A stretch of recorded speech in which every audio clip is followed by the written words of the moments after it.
Hi Julie, I'm going to read to you today's MOR on the Cliffs of Moher. The Cliffs of Moher, pronounced Moor, are located at the southwestern edge of the County Clare in Ireland.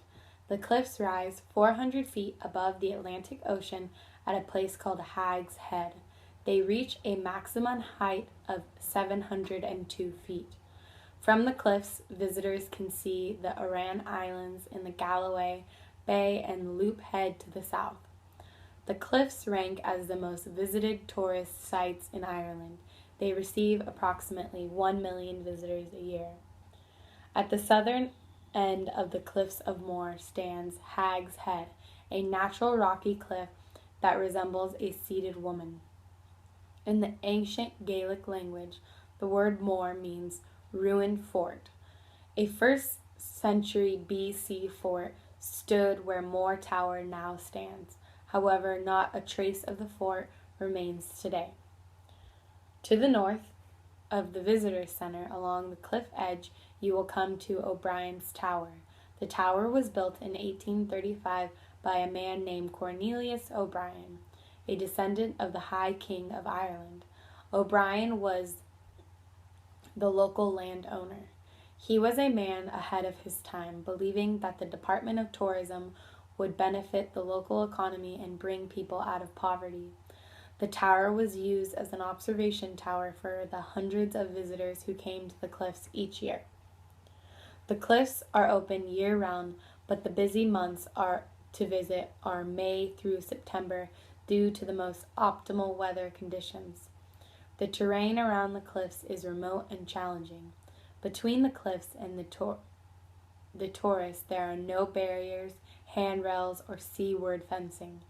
Trails feature an exposed open-top path, steep ascents and descents, and narrow and steep flagstone steps.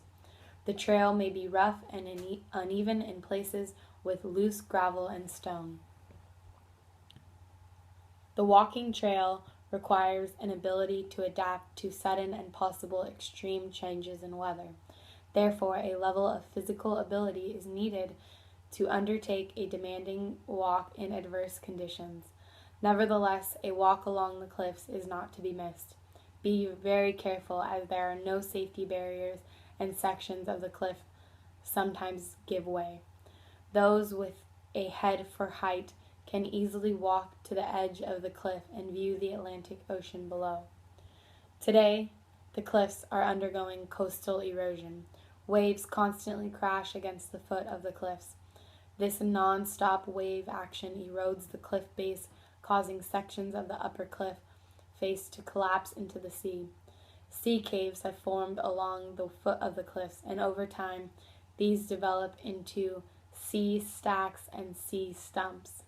Wind, rain, and ice all contribute to the erosion of the cliff face.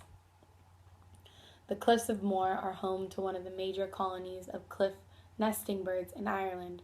Over 30,000 pairs of seabirds can be found here during the nesting season from April to July, and it is possible to view over 20 species of birds in the area. While visiting the cliffs, visitors will see puffins and kittiwaks, as well as a number of endangered bird species. In addition, one can see marine life below the cliff. Sea life includes whales, whale sharks, and seals. You may even be lucky enough to see a pod of dolphins if the sea is calm. Nature's wonders surround you at the Cliffs of Moher. Whether it is the cliffs themselves carved by time, the mighty Atlantic Ocean, or the birds, plants, and other wildlife that inhabit the cliffs, there are plenty of natural wonders to enjoy here. It is no surprise the Cliffs of Moher is considered one of the natural wonders of the world by CNN Travel. And now for our target words for this week. Flagstone, flagstone, flagstone.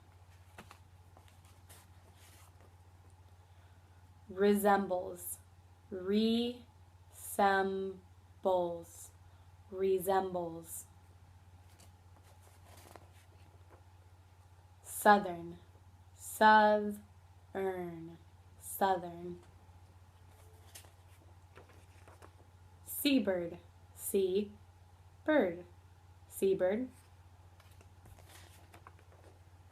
Cliffs. Cliffs.